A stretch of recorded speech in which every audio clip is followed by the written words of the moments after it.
السلام علیکم ورحمۃ اللہ وبرکاتہ۔ ناظرین، استقبال ہے آپ کا ہمارے چینل الہند اسلامک ٹیوب پر۔ دشمن کی سازشوں سے چوکنا رہنے کی ضرورت ہے۔ کبھی کبھار ہم جانے انجانے میں وہ کام کر دیتے ہیں جو واقعی دشمن ہم سے کروانا چاہتا ہے۔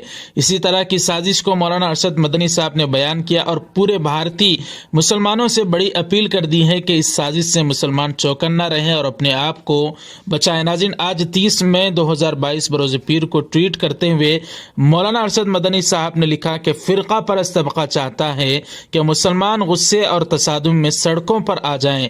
ہمیں اس سازش سے ہوشیار رہنا ہوگا۔ ہماری لڑائی عام لوگوں سے نہیں بلکہ حکومت اور فرقہ پرست عناصر سے ہے۔ حکومت سری لنکا کے حالات سے سبق سیکھے اور کشیدگی کا ماحول پیدا نہ کرے۔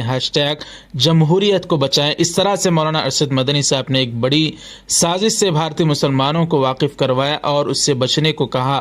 ناظرین اکرام، لکھتے ہیں کہ ہماری لڑائی عام لوگوں سے نہیں ہے۔ بے شک ناظرین اکرام، ہماری لڑائی عام لوگوں سے نہیں، حکومت سے ہماری لڑائی ہے۔ لیکن حضرت مولانا ارشد مدنی صاحب نے جو بات کہی ہے ہمیں اس پر عمل کرنا چاہیے۔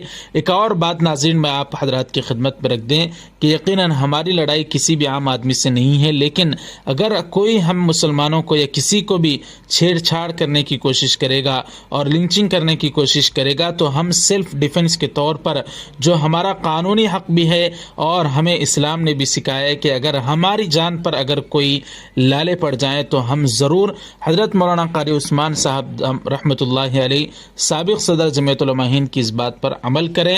ناظرین اکرام، حضرت کا ایک چھوٹا سا کلپ بھی آپ حضرات سماعت فرمائیں۔ میں یہ عرض کر رہا تھا کہ ہمیں ٹھیک ہے عدم تشدد کے راستے پر چلنا ہے، جمہوریت کے راستے پر چلنا ہے۔ عدم تشدد کا مطلب یہ نہیں ہے کہ اگر کوئی ہمیں مار رہا تو ہم ادھر کو ہو جائیں گے، یہ عدم تشدد نہیں ہے۔ ہم خود اقدام نہیں کریں گے تشدد کا، لیکن اگر کوئی ہمارے ساتھ اس طرح کا معاملہ کرتا ہے ہم گھر میں گھس جائیں گے۔ مجھے یاد ہے آزادی کے بعد جب فرقہ وارانہ فسادات ہو رہے تھے اور مسلمان انتہائی خوف کے اندر مبتلا تھے، حضرت شیخ الاسلام رحمۃ اللہ علیہ کا یہ جملہ تقریروں کے اندر پھر وہ عام بھی ہوا کہ خود کسی پر حملہ نہ کرو، لیکن اگر کوئی تمہارے پر حملہ آورو اتنا مقابلہ کرو، چھٹی عدودہ جلا دو اس کو۔